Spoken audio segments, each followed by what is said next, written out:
할렐루야. 오늘도 인터넷으로 예배하시는 모든 분들에게 예수 그리스도의 은총이 임하시기를 축원합니다.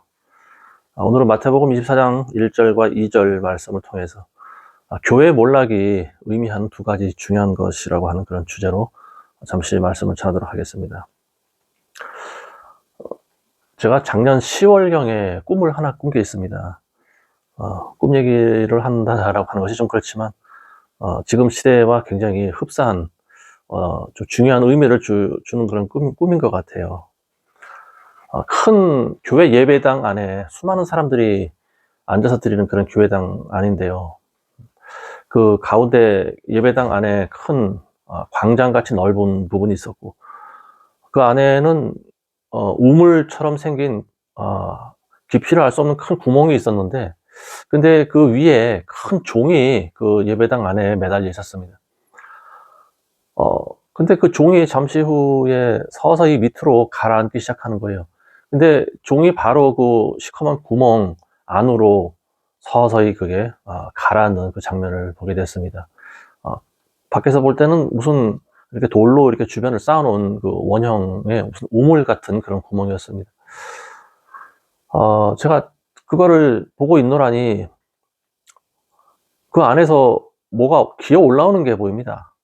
근데 그게 마치 끝이 문어발 같이 생긴 게 꿈틀거리면서 올라오는데 영락없는 문어발이더라고요. 근데 조금 있다 보니까 엄청나게 큰 머리가 올라오는데 문어와 똑같이 생긴 그런 거대한 괴물이었습니다. 교회 안에 그런 거대한 시커먼 우물같이 생긴 그런 구멍이 있는 것도 희한하고, 그리고 또 그 위에 교회 예배당 안에 걸려있던 거대한 종이 그 안으로 들어간 것도 이상하고, 그리고 또 거대한 괴물이 또 올라왔습니다. 이게 뭐 보통 얼마나 큰 괴물인지 뭐 잘 모르겠어요. 어쨌든 사람을 잡아먹을 정도로 그렇게 굉장히 거대한 그런 문어 같은 것이 그 안에서 기어 올라왔는데, 올라오고 나서 잠시 있다 그게 또 사람으로 변해요. 그리고 그 예배 드리고 있던 많은 회중석으로 가더니 손에 들은 날카로운 칼 같은 걸로 사람들을 마구 긋고 다니는 그 모습을 봤습니다. 그리고 깨어났는데요. 저는 그 꿈을 꾸고 났을 때 뭐 지금도 그게 잘 잊혀지지 않습니다. 이런 꿈이 과연 무엇을 상징하는 것인가 잘 해석이 안 됐는데, 그게 지난주에 정확하게 해석이 된 것 같습니다. 뭐 여러분들이 많이 아시겠지만 지난주에 그 우리나라에서 가장 큰 대형 교회에서 불법의 사람이 부활절이라고 올라가서 축사를 하는 모습을 보게 됐는데요. 이 사건이 의미하는 바가 저는 굉장히 크다고 봅니다. 전 세계에서 가장 교회가 많은 나라가 우리나라 아니겠습니까? 그리고 그 교회는 가장 많은 또 교인 수를 자랑하는 그런 교회였고요. 그리고 그렇게 가장 큰 교회에서 제일 높은 자리에 이 불법의 사람이 서 있다라고 하는 것이 곧 교회 시대의 몰락을 상징하는 것이다라고 저는 생각이 듭니다. 큰 그 예배당 안에 있었던 그 위에 걸려있던 큰 종이 서서히 시커먼 구멍 아래로 들어갔다라고 하는 것이 몰락을 의미하는 거 아니겠습니까? 종이라고 하는 것이 땡그랑거리면서 울릴 때 많은 사람들이 그 종소리를 듣고 예배당으로 몰려듭니다. 그리고 진리의 소리를 듣기 위해 거룩하고 그런 겸허한 마음으로 인간적인 마음을 비우고 하나님의 말씀을 들을 준비를 하지 않습니까? 거기가 곧 예배당이 돼야 되는데, 이처럼 많은 사람을 깨우고 불러 모으는 역할을 해야 하는 그런 교회가 이제 서서히 어둠의 구멍 속으로 몰락을 했다. 저는 그렇게 해석이 됩니다. 그리고 이제 그 안에서 대신 기어 나온 그 문어같이 생긴 큰 괴물이야말로 적그리스도가 아닌가 싶습니다. 요한계시록에 보면은 13장에 적그리스도가 바다에서 올라온 그 괴물이지 않습니까? 이 괴물이 이제 용으로부터 권세를 받게 되는데요. 뭐 그 부분은 이제 조금 이따가 제가 또 말씀을 드리겠고, 어쨌든 지난주에 부활절 축사를 하는 그 불법의 사람, 그 사람을 이제 목사 2명이 소개를 하고 또 칭찬을 해대는데요. 참 그 모습이 제가 봤을 때 굉장히 좀 가증스럽게 보이는 것 같았습니다. 목사의 타이틀을 가지고 있지만 저 사람들은 진짜 어떤 사람들인가, 이게 굉장히 의심이 되지 않을 수가 없는데요. 어쨌든 제가 봤을 때는 하나님을 제대로 믿지도 않은 사람이죠. 근데 이 사람이 그리고 뭐 12개의 혐의가 있고 뭐 대여섯 가지 범죄 경력이 있는 이런 사람이 우리나라의 최고 자리에 올라선 것도 참 어찌 보면은 기적과 같은 일인데, 또 그런 자를 또 자기 교회, 가장 큰 교회에 제일 높은 자리에 세워서 하나님의 말씀을 대신 전하게 한다고 하는 사실, 이건 정말로 입에서 뭐라고 말을 해야 될지 이건 잘 모르겠습니다. 그자가 하는 한마디 한마디에 모든 교인들이 좋아라 박수를 치고 아멘으로 화답을 하고, 이걸 보면서 이건 정말로 오늘날 교회가 미쳐도 단단히 미쳤구나 이런 생각을 할 수밖에 없었어요. 불법의 사람이 가장 높은 곳에서 크리스찬들의 칭찬을 받고 있는 이 모습, 이게 이제 앞으로 조만간 등장하게 될 진짜 적그리스도의 모형이 아닌가 싶습니다.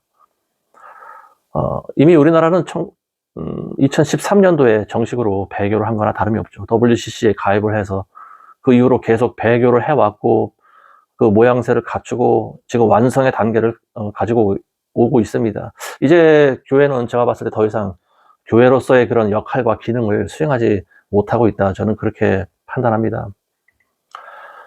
이 교회의 몰락이라고 하는 것이 왜 중요하냐, 크게 두 가지를 가져오기 때문에 그렇습니다. 두 가지 큰 사건이 있어요. 교회가 몰락하면은요, 우리는 이거를 명심해야 됩니다.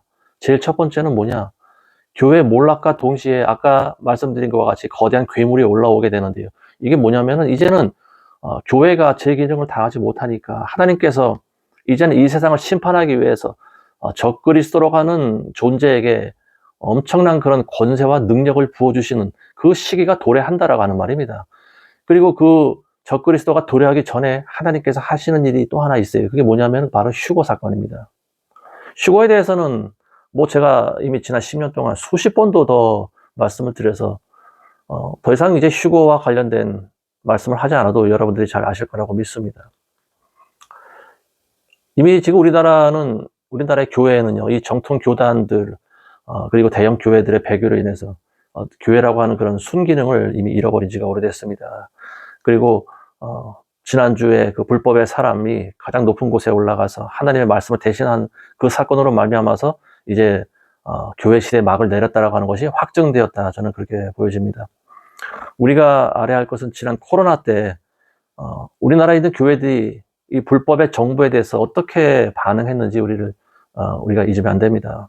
더 이상 이제 교회는 세상의 빛과 소금이 아니라고 저는 봅니다. 다른 세상에 있는 그 여느 조직과 조금도 다를 바가 없어요.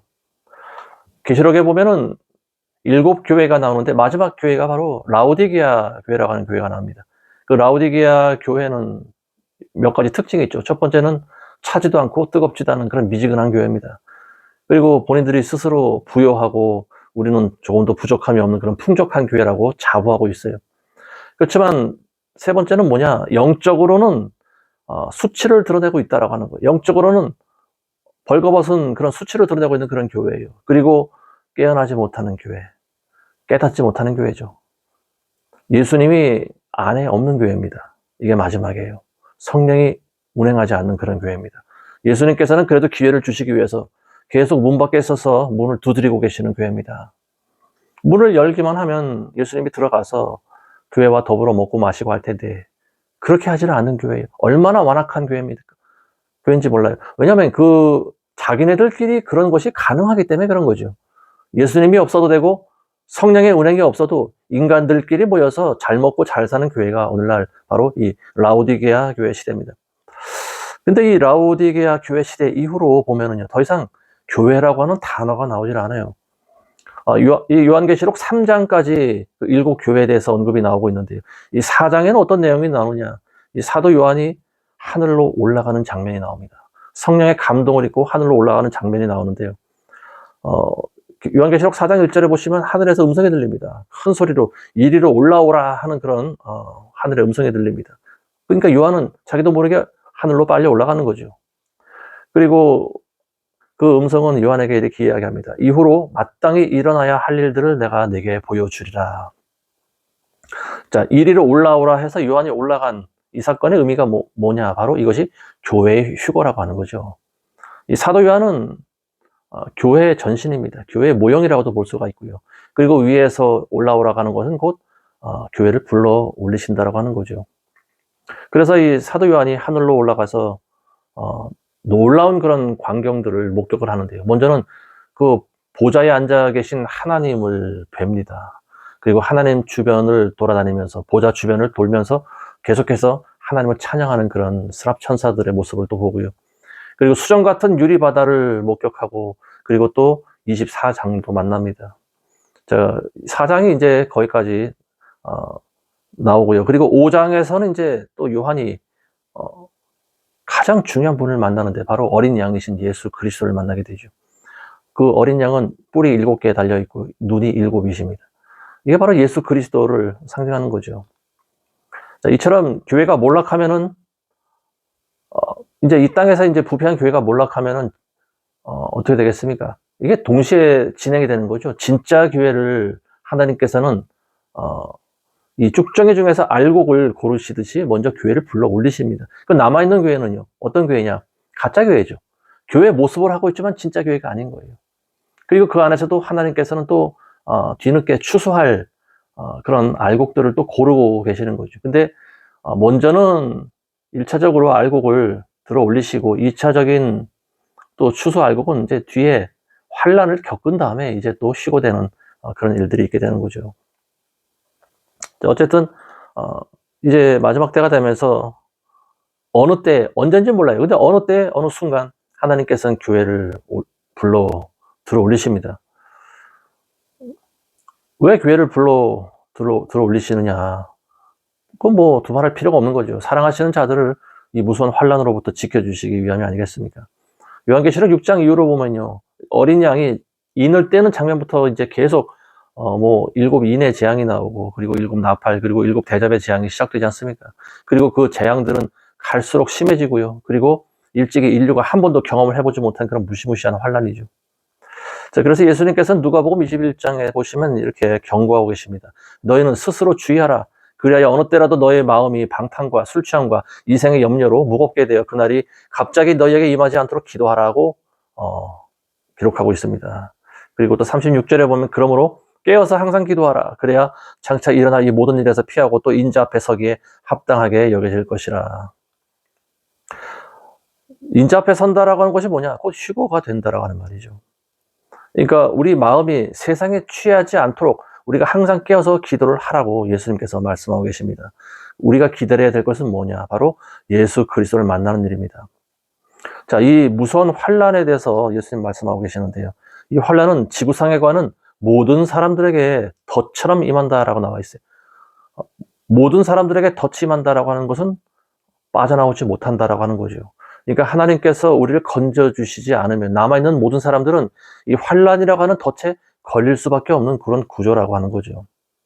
자, 이 휴거와 관련된 구절은 또 누굽니까? 이 사도 바울이 또 자세히 설명해주고 있는데요. 데살로니가전서 4장 16절 이하에 보시면은 주께서 호령과 천사장의 음성과 하나님의 나팔 소리와 함께 하늘로부터 친히 내려오시리니 그러면 그리스도 안에서 죽은 자들이 먼저 일어나고 그리고 살아남아 있는 우리도 공중에서 주와 만나기 위하여 그들과 함께 구름 속으로 끌려 올라가라니 그리하여 우리가 영원히 주와 함께 있으리라. 휴거에 대해서 말씀하고 있는 거죠. 그럼 이 휴거가 언제쯤 오느냐? 이건 사실 아무도 모르는 거죠. 휴거의 시기에 대해서는 예수님께서 이렇게 말씀하십니다. 그러나 그 날과 시간에 관해서는 아무도 모르나니 심지어 하늘의 천사들도 모르고 오직 나의 아버지만 아시느니라. 그러나 노아의 때와 같이 인자에 오는 것도 그러하리라. 홍수전의 날들에 그들이 먹고 마시며 장가가고 시집가고 하기를 노아가 방주로 들어가던 날까지 하다가 홍수가 나서 그들을 다 쓸어버릴 때까지 그들이 알지 못하였던 것 같이 인자에 오는 것도 그러하리라. 언제 휴거될지 모릅니다. 그렇지만 제가 이 말씀을 드리는 이유는 뭐냐? 휴거의 때가 굉장히 급박하게 다가왔다라고 하는 말입니다. 자, 그리고 이 교회 몰락이 우리에게 또 주는 한 가지 중요한 사실은 아까도 말씀드린 것 같이 짐승이 등장한다라고 하는 말입니다. 이 바다에서 올라온 짐승의 영을 받은 그 존재, 그게 바로 적그리스도라고 하는 거죠. 이 바다에서 올라온 그 짐승은요, 굉장히 흉측하게 생긴 무서운 괴물입니다. 머리가 7이고 10뿔이 있고 그리고 용으로부터 권세를 받습니다. 바다로부터 올라온 이 짐승, 제가 그러니까 하나님께서 저에게 저는 꿈으로 보여주셨다라고 저는 생각을 하는데요. 제가 본 그 짐승은 머리가 하나죠. 문어 머리같이 둥그런 머리인데 다리가 10개 달린 그런 괴물입니다. 근데 이게 밖으로 기어 나오자마자 사람으로 변신하는 모습을 제가 보게 됐는데, 이제 이것도 어찌 보면은 우리나라에 있는 이 불법한 사람이 저는 전 세계를 다스리는 그런 앞으로 통치하게 될 진짜 적그리스도라고 보진 않아요. 단지 저는 그의 모형 정도가 되지 않는가. 그리고 이걸 통해서 이제 때가 되었으니 너희는 정신을 차리라고 하는 그런 경각심을 주시는 성령께서 주시는 그런 꿈이 아닌가 싶습니다. 자, 이 진짜 적그리스도, 바다에서 올라온 머리가 7개고 뿔이 10개 달린 이 짐승은 입을 벌려서 하나님을 대적합니다. 그리고 모독합니다. 그리고 하늘에 있는 성도들도 모독합니다. 자, 이 짐승이 왜 하늘에 있는 성도들까지 모독할까요? 자기의 뜻을 이루지 못하기 때문에 그렇습니다.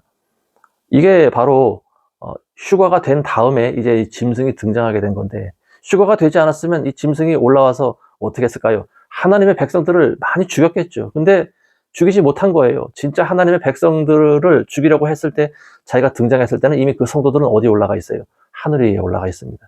그래서 하늘을 쳐다보면서 하나님의 이름을 모독하고 하나님을 대적하고, 그리고 마치 이 닭 쫓던 개가 지붕만 쳐다보듯이 하늘을 보면서 올라가 있는 성도들을 욕하는 거죠.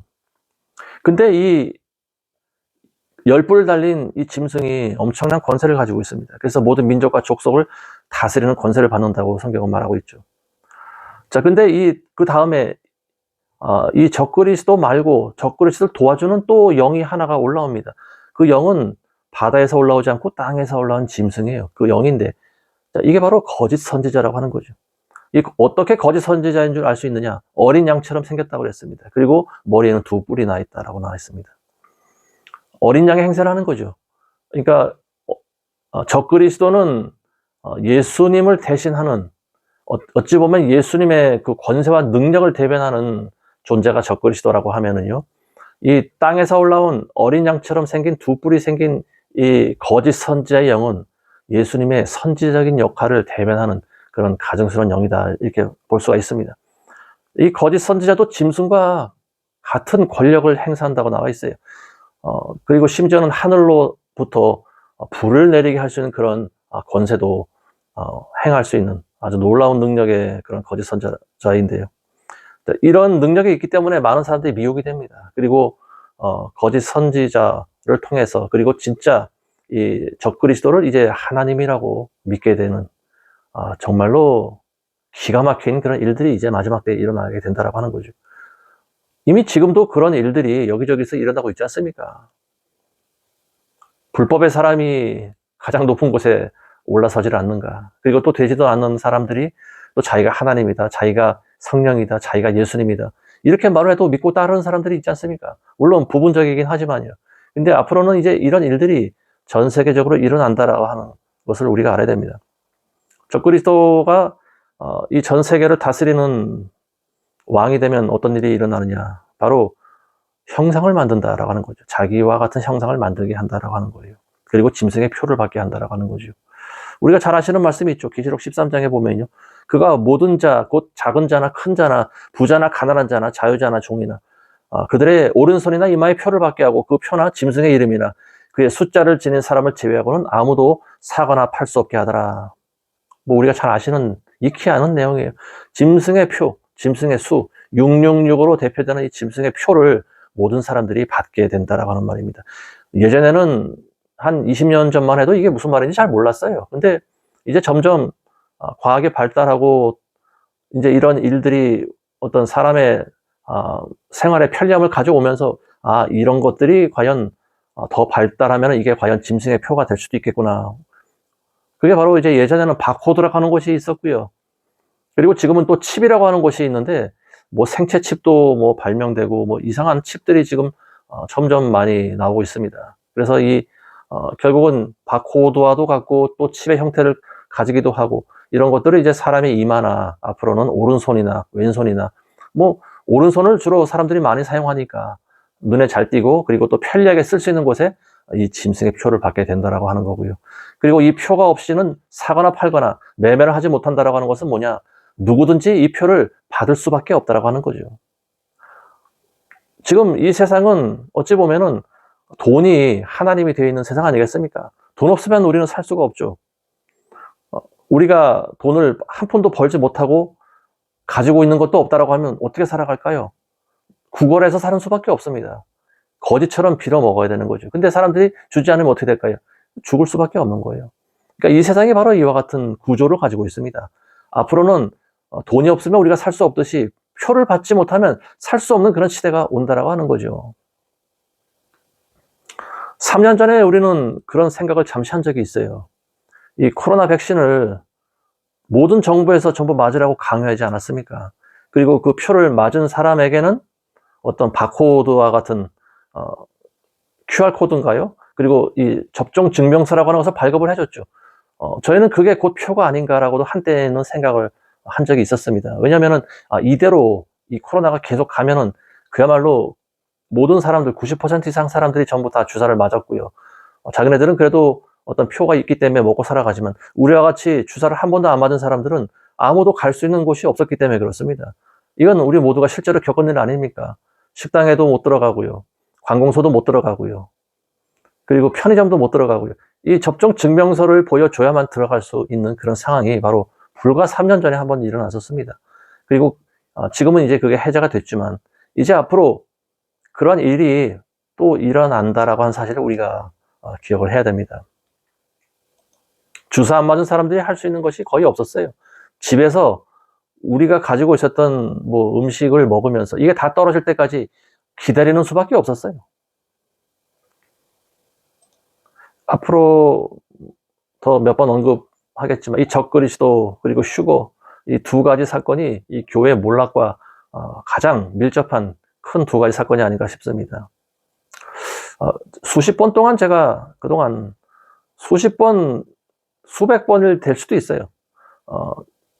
적그리스도 그리고 슈거 사건 이 마지막 때와 맞물려서 항상 말씀드려왔던 그런 부분이지만 근데 최근처럼 이 적그리스도가 등장할 때가 가까이 왔다라고 하는 그 느낌이 강했을 적이 없었습니다. 아마 그 존재는 지금도 활동하고 있지 않을까 싶은데 우리가 잘 아는 인물일 수도 있다. 뭐 그런 가능성이 있지 않은가 싶습니다. 뭐 그렇지만 아직은 모르죠. 우리가 적그리스도가 지금 누군지 단정짓지는 못하지만 어쨌든 다니엘서에 언급하고 있는 하나님의 말씀을 통해서 우리가 대충 누군지는 모르지만 그자가 등장하면 이런 일들을 하겠구나라고 하는 정도는 우리가 알고 있어야 되죠. 다니엘서 9장 27절에 보시면은요. 그가 많은 사람들과 더불어 한 주 동안 언약을 확정하고 그 주의 중간에 그 희생제와 예물을 금지시킬 것이요. 그는 가증함을 확산시킴으로 황폐케 하리니 진멸할 때까지 할 것이며 정해진 것이 황폐케 한 자에게 쏟아지리라. 누군지 모르지만 강력한 지도자가 정말로 이 강력한 리더십을 가진 지도자가 전 세계를 대상으로 어떤 7년간의 언약을 확정한다라고 하는 거고요. 그리고 이 첫 3년간은 많은 그 백성들의 기대대로 많은 사람들을 좀 편안하게 해주는 그런 정치를 한다라고 하면은 그 다음 후 3년 반에는 언약을 어기는 거죠. 처음 그 공약과는 달리 이제 자기의 본색을 드러내는 그런 일이 있게 되는데요. 이후 3년 반 동안에는 이제 뭐 유대인들을 굉장히 핍박하는 정치를 하지 않을까 싶습니다. 유대인들이 들여왔던 그런 제사를 철폐하고요. 뭐 2차 대전 때도 많은 유대인들이 죽었지만 이 마지막 때도 유대인들이 또 많은 환란을 겪고 죽어갈 것 같습니다.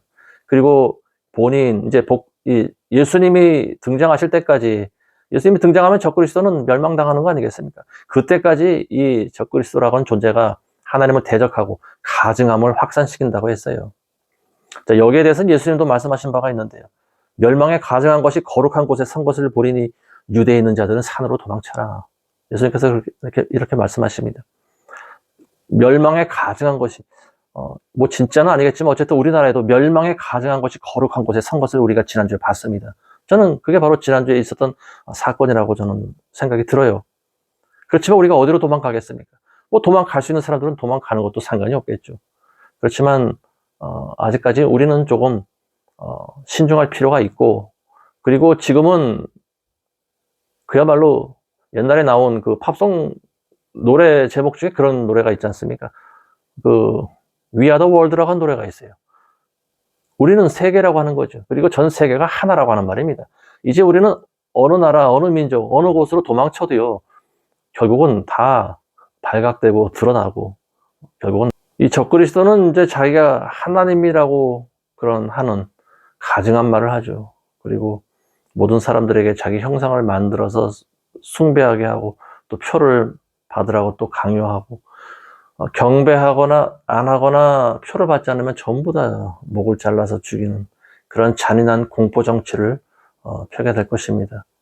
그래서 하나님께서는 거룩한 신부들을 먼저 들어 올리시는 이 휴거 사건을 일어나게 하시고, 그 다음에 이제 남아있는 사람들, 이 세상을 이제 또 불과 같은 그런 환란 가운데 두시는 일이 있게 되는 겁니다.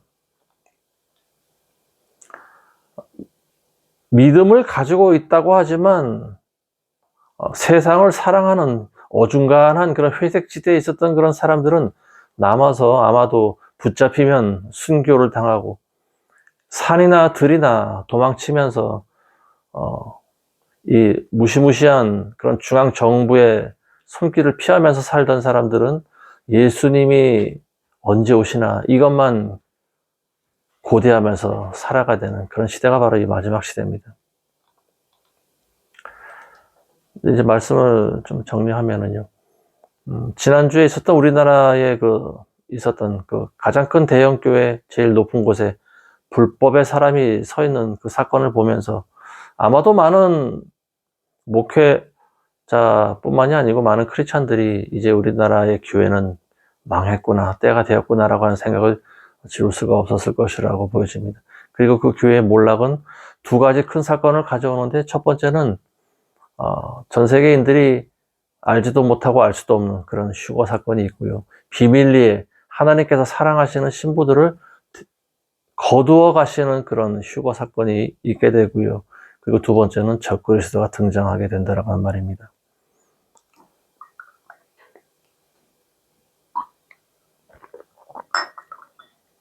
마태복음 24장 40절 이후에 보시면 예수님께서 그때 두 사람이 밭에 있는데 한 사람은 데려가게 되고 한 사람은 남게 되리라. 또 두 여인이 맷돌을 가는데 한 사람은 데려가고 한 사람은 남게 되리라. 이게 바로 휴거 사건인 거죠. 두 사람이 같이 있다가 동시에 같은 일을 하고 있었는데 한 사람이 갑자기 사라지는 거예요. 두 여인이 같은 맷돌채를 쥐고 맷돌을 돌리고 있는데 갑자기 한 사람이 사라지면 남은 한 사람은 얼마나 황당하겠습니까? 그리고 얼마나 무섭겠습니까? 믿음이 아예 없는 사람도 아니고 성경도 알고 예수님도 알고 성령도 알고 하던 사람들이, 그렇지만 세상과 동화돼서 이런 휴거 사건도 믿지 않고, 그리고 또 하나님의 말씀보다 과학과 철학과 세상에 있는 그런 세속된 학문을 더 믿으면서 살아왔던, 크리스찬이라고 하지만 썬데이 크리스찬으로 살아왔던 많은 사람들이 어느 날 자기와 같이 있던 사람이 사라진다라고 하면 얼마나 놀라겠습니까? 그리고 그때 가서 얼마나 당황하고 얼마나 무서울까요? 성경이 말하고 있는 휴거가 정말이었네. 아마 뒤늦게 깨달을 사람들이 많이 있지 않을까 싶습니다. 그렇지만 그때는 좀 늦죠. 지금 깨달아야 됩니다. 그리고 진짜로 회개를 하셔야 됩니다. 정말로 우리의 마음을 깨끗하게 하셔야 됩니다. 오직 예수 그리스도 한 분만 바라보면서 사는, 우리의 중심이 오직 하나님께 향해 있는 그러한 모습으로 살아가야 됩니다. 물론 세상 사람들이 우리를 알아보지는 못하겠죠. 그렇지만 하나님께서는 저와 여러분들의 영적인 상태를 다 알고 계십니다. 불꽃 같은 눈동자로 누가 신부고 누가 가짜인지, 누가 깨끗한 세마포 옷을 입고 누가 세마포 옷을 더럽히고 있는지 하나님께서는 이미 다 알고 계십니다. 이미 검증이 끝나셨다라고 저는 보여져요. 그때 되면 남아있는 사람들은 큰 환란 속에 들어갑니다. 많은 사람들이 통곡하고 슬퍼할 거예요. 그리고 휴거가 일어나게 되면 아마도 많은 어린 아이들이 올라가지 않습니까? 갓난아이를 포함한 서너 살, 두세 살, 그 이상 한 대여섯 살까지 죄를 알지 못하는 이런 어린아이들이 갑자기 사라지면 그들의 부모가 얼마나 놀라고 슬퍼하겠습니까? 세상이 한순간 그야말로 뒤집어지는 그런 일이 있을 거라고 보여집니다. 그렇지만 얼마 안 있어서 곧 잊혀지지 않겠습니까? 어쨌든 이 세상은 이 적그리스도가 또 등장해야 되겠고, 그리고 또 환란 속으로 들어가야 되기 때문에, 그리고 세상적인 사람들은 그런 일들이 일어난다고 해도 스스로 그걸 또 애써 부인하죠. 믿음이 없는 사람들은 눈으로 보여줘도 믿지를 않습니다. 요즘 또 말이 나오고 있지만 외계인이니 UFO니 이런 말들이 나오고 있지 않습니까? 많은 사람들이 사라지면은 아마 그들은 그렇게 말할 거예요. 외계인들이 와서 납치해 갔다. 알 수 없는 그런 광선을 쏴서 어린아이들과 일부 사람들을 자기네들 행성으로 데려갔을 것이다. 이런 말로 뉴스로 아마 보내지 않을까 싶습니다. 그렇지만 남아있는 크리스찬들은 아마도 깨닫는 사람들이 있을 거라고 보여져요. 평소 성경을 읽었던 사람이라고 하면은 본인은 남아있지만 사라진 사람들이 어떻게 됐는지 정도는 아마 알 수 있지 않을까 싶습니다. 그래서 뒤늦게라도 비록 내가 스스로 순교를 당해서라도 자신의 믿음을 지키고, 그리고 이 구원을 잃어버리지 않도록 끝까지 인내하고 노력하는 그런 크리스찬들이 있을 거라고 보여집니다. 어쨌든 예수님의 말씀대로 항상 깨어서 기도하고, 그리고 스스로 주의하는 수밖에 없습니다. 우리가 주의하지 않으면 안 돼요.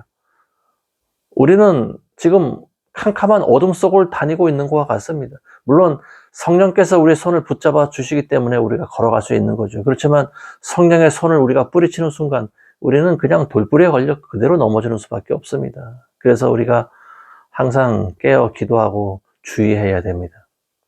지금이 바로 마지막 때라고 하는 사실을 여러분들이 항상 인식하시고 이 세상에 취하시면 안 됩니다. 우리가 이 세상을 사랑하면요, 언제든지 우리는 넘어질 수밖에 없어요. 그리고 그때가 돼도 우리는 깨닫지를 못합니다. 그러니까 지금이라도 늦지 않았어요. 지금 이 순간 여러분들이 회개 기도하시기 바랍니다. 진정으로 회개 기도하셔야 됩니다. 아직까지 본인이 진짜 회개를 했는지조차 깨닫지 못하는 사람들이 많이 있는 것 같아요. 그냥 담임 목사가 따라하라고 하는 영적 기도를 한번 따라한 것이 회개 기도라고 생각하는 사람이지. 근데 그런 것이 회개 기도가 아닙니다. 진짜 회개 기도는요, 입으로도 기도하는 거지만, 그렇지만 그 이후에 우리의 삶으로 보여줘야 되는 거예요. 회개한 사람은 회개의 삶을 살아갑니다. 회개의 열매를 맺어요.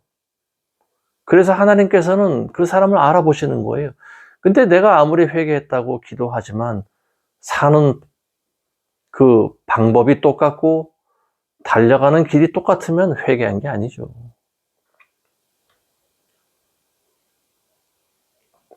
아무쪼록 여러분들이 정신을 바짝 차리시기 바랍니다. 저의 임무는 여러분들을 깨우는 데 있어요. 제가 드리는 말씀을 여러분들이 명심하지 않으면 안 됩니다. 그리고 제가 하나님의 말씀을 제대로 전하지 못해서 여러분들이 이 땅에 남아있는다라고 하면 저에게도 책임이 있지 않겠습니까? 어쨌든 저는 하나님께서 주시는 감동대로 말씀을 전하는 거고, 그리고 그 말씀의 요지는 10년 전이나 지금이나 똑같습니다. 지금이 마지막 때라고 하는 거예요. 그리고 잠들어 있는 영혼들을 깨우는 거고요. 특히 제 사명은 크리스찬이라고 하지만 제대로 믿지 않는 그런 썬데이 크리스찬들을 깨우는 거죠. 그래서 뉴질랜드에서 한국으로 올 때 저희는 그런 환상을 보고 왔습니다. 교회 안에 잠자는 영혼들을 깨우는 그런 깨우라고 하시는 그런 명령을 받았어요. 많은 목자들이 양떼들을 잡아먹고 있습니다. 양들이 교회 안에만 있으면 안 되는 거예요. 지금은 배교한 교회이기 때문에 교회 안에 있으면 마귀에게 잡혀먹힐 확률이 많습니다. 이 말씀을 듣고 깨달아지시는 분들은 교회에서 나오시기 바랍니다.